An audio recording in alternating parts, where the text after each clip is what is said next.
Hi! Today I'm going to show you how to use a multimeter. Multimeters are essential tools for makers, and we use them in electronic circuits to diagnose them or make new electronic circuits. I'm going to show you how to use a multimeter. First, let's look at our multimeter. Most multimeters have a manual range. What does a manual range mean is the fact that there is a manual knob that you can select from the different ranges, and you select the ranges manually. Some multimeters have an automatic range selection, but it may not work properly, and I personally don't really like automatic multimeters. I'm going to show you how to use a manual range multimeter. The model of multimeter that I use here is Unity UT33D+. It's a budget and it's a good multimeter. Most multimeters have two probes on them, and there's 3 slots on multimeters here. One is a voltage range, one is a common or ground range, and one is a 10 amp or 20 amp current measuring slot. Let's start by measuring voltages. For DC voltages, we have to put our multimeter's range selector to the place that has a straight line near the V icon here. We are mostly going to use the 20 volt range because most of the voltages that we are going to measure is in 20 volts. What these ranges mean is that 200 millivolts range can measure maximum up to 200 millivolts, and 2000 millivolts range means that you can only measure up to 2 volts. 20 volts range means maximum measurement to 20 volts. 200 volts means maximum measurement up to 200 volts, and 600 means maximum 600. But here is a difference. If you put the multimeter to the 200 millivolt range, the accuracy of the multimeter is maxed out. So you get the most accurate measurement in the 200 millivolt range, but you can't measure any voltage higher than 200 millivolts in this range. If you put the multimeter to the 2 volts or 2000 millivolt range, you can still measure voltages really accurately, but the accuracy is gonna drop from 200 millivolt range.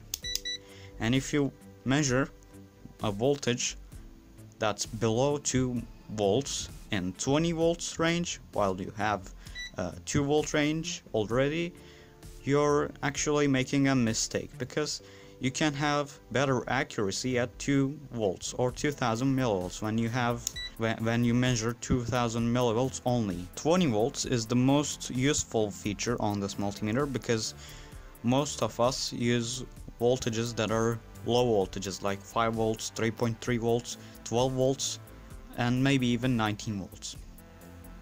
We usually don't use anything above 20 volts. And 20 volt range is still pretty accurate, so you can use the 20 volt range. Let's start by measuring some DC voltages. For example, here I have a 12 volt power supply here, and how you are going to measure DC voltage is you're going to put the positive lead into the positive source of the voltage and the negative lead to the negative, and you get a measurement of 12.30. Now, on most digital multimeters, you can measure them backwards. Like if you put the positive to negative and negative to positive, you still get the reading of 30 volts. But as you can see, there is a minus symbol here. This means that you're measuring the voltage in backwards. So if you don't know what the polarity of a voltage is, just put the probes randomly and measure the voltage on digital multimeters. But on analog multimeters, you cannot do that. On analog multimeters, you have to look at which polarity is which. Otherwise, you will damage your analog multimeter. But since we're using a digital one here, it's not gonna damage it. So, we measured in the 20 volt range. But what if we want to measure something smaller than 20 volts? Like smaller than actually 2 volts. Well, I am going to show you how to measure a AA or AAA alkaline battery. These batteries have a maximum voltage of 1.5 to 1.6 volts, so you can use the 2 volt or 2000 millivolt range. So let's put the negative lead into the battery's negative and put the positive lead to the battery's positive. And as you can see, this battery is a bit used, and it shows 1.393 millivolts. This means that the battery is almost 1.4 volts. But as you can see, you can get a lot of accuracy by using the 2000 millivolt range. But if we measure the same battery in the 20 volt range, as you can see, you lose a lot of accuracy. It shows 1.39 volts. So in this part of the video, we learned how to measure small voltages and large voltages. But what if we wanted to measure AC voltage? AC voltage, such as voltages from a transformer or from a wall outlet. As you can see, there is a V and a wavy symbol here. This means that it's an AC range, so we can measure AC voltage here. For lower voltages, select the 200 volt AC range, and for higher voltages like a wall outlet, select the 600 volt range. So let's measure AC voltage from a wall outlet. So now I have a AC wall outlet near me. As you can see, the multimeter's range is set to 600 volts AC. And don't forget to put the red probe on the voltage range, because if you put it on the 10 amp range, you may damage your multimeter, and high voltages are dangerous. So if you don't know what you are doing, please don't measure wall outlet or wall socket voltages. Now we are going to measure 230 volts AC. To measure AC voltage, you don't need to check the polarity.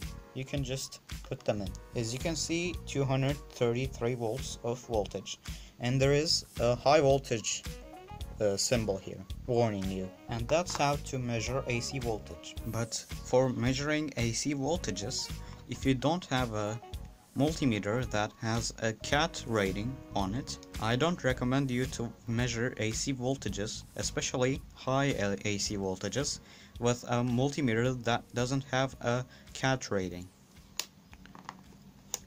CAT rating means that the multimeter can stand to high voltages and it can do it safely. My multimeter has a CAT2 rating at 600 volts. What this means that it's compliant to CAT2 category in 600 volts max. And as you can see, it says fused 200 milliamp hours max. This means that you can measure up to 200 milliamp hours of current. So let's measure DC current. To measure DC current, you need to have a circuit, and you need to power down the circuit before measuring the current, because we're going to put the multimeter to the circuit in series. To do that, put the multimeter to the amp, or A with the straight line here. This means current measuring, and you don't need to change probes if you use the rated current.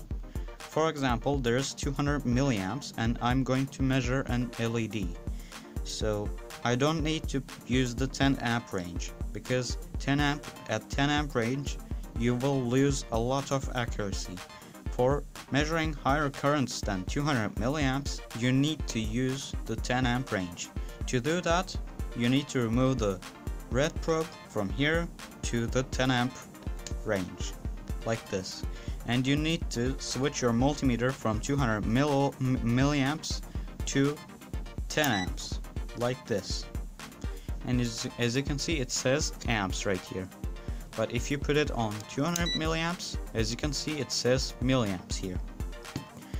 So since I'm going to measure an LED that draws low current, I'm going to measure it in 200 milliamps. So to measure DC current, you need to put the red lead to to the power supply's plus side, and you need to put the negative lead to the load's plus side. And as you can see, this LED draws about 40 milliamps from the power supply, and this is how to measure current with a multimeter. Next up, we have continuity check here, and on this range, if you short the two leads together, the multimeter beeps. This function may be useful for checking a wire if it's broken or not. And as you can see, there's a speaker sign here, which means the beep mode, which is when you short the two leads, it beeps. And as you can see, there's the speaker sign here. And when you press the hold select button, it switches to the diode measuring mode. So let's measure a diode. Diodes only make the electricity flow in one way. So this is positive here, and if you put the positive lead to the diode's black side, and if you put the negative lead to the diode's gray side, it passes electricity, and it shows a voltage drop of the diode, which is in this case 547 millivolts for the 1N4007 diode. But if you do it in reverse, like if you put the positive lead or the red probe to the gray side of the diode, and you put the black lead to the black side of the diode, as you can see, it does not pass electricity. And this is how to measure a diode, if the diode is good or not. A bad diode may make the electricity flow in both ways.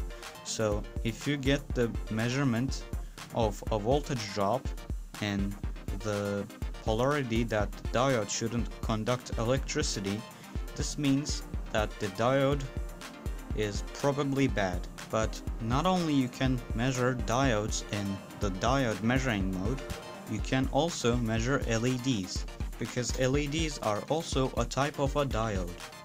So you can check if an LED is broken or not with your multimeter. So let's put the plus side of the LED to the red probe, and let's put the negative side of the LED to the black probe, which is the negative side.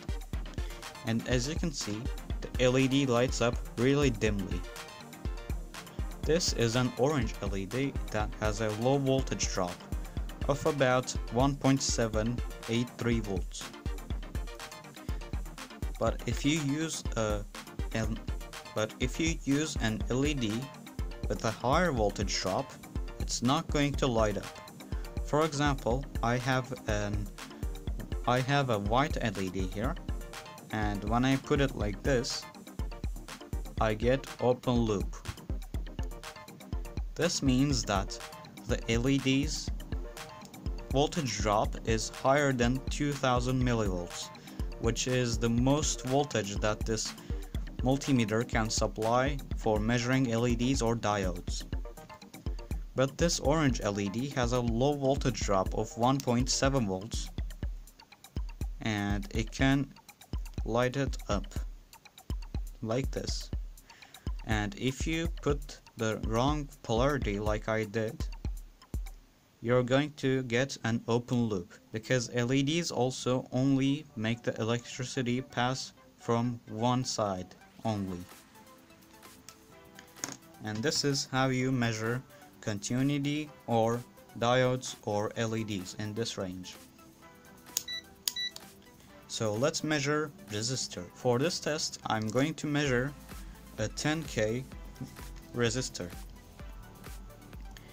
You don't have a polarity in resistors, and you can measure them like this, like measuring AC electricity, and you get about 9.79 kilo ohms, which is about 10K. The resistors have an error margin on them, so getting about 9.8 kilo ohms of resistance is normal. To measure a resistor that you don't know its resistance, put the resistor measurement side to the highest range on your multimeter and measure it. As you can see, it says 0. Put down a range, and as you can see, it still says 0 because the measurement range is not accurate enough to measure the 10 kilo ohm resistor. Put down another range, and now as you can see, it says 9.8. Put down another range to get even more accuracy, and it says 9.8. And this is how you measure a resistor. And I'm going to give you a tip of how to measure resistors. Especially if you're measuring high resistance resistors, don't put your fingers on both of the probes. To hold the resistor, put only one of your fingers on the probes, because this may affect the measuring quality and the accuracy. And I'm going to give you a tip of how to measure voltages or DC voltages that you don't know what voltage or what polarity it is. To do this, put your multimeter's DC measuring range to the highest of your multimeter. In this multimeter, it's 600 volts. So let's assume that I don't know what kind of voltage this power supply supplies, and I don't know its polarity. So let's randomly put the polarity. And as you can see, it says -12. So it means that this part of the power supply is plus and this side is minus. And if I do it like this, as you can see, we get 12. So this is a 12 volt power supply, and I can measure it in 20 volts to get more accuracy. And that's how you measure a voltage source that you don't know its polarity or its voltage. And I'm going to give you a safety tip. If you're measuring a lot of AC voltage and last time you used your multimeter, you used a high current measuring and you left your red probe on the 10 amp max range or 20 amp max range. And if you're going to measure AC voltage on the 10 amp range, you may blow up your multimeter and damage it. So to leave your multimeter much more safely, always put the red probe on the voltage measuring range. This way your multimeter won't get damaged when you try to measure a voltage. And if you leave it on 10 amps and if you forget about the probe's polarity, and if you measure voltage like high AC voltage, your multimeter is probably going to blow up, which is not the thing that you want to happen.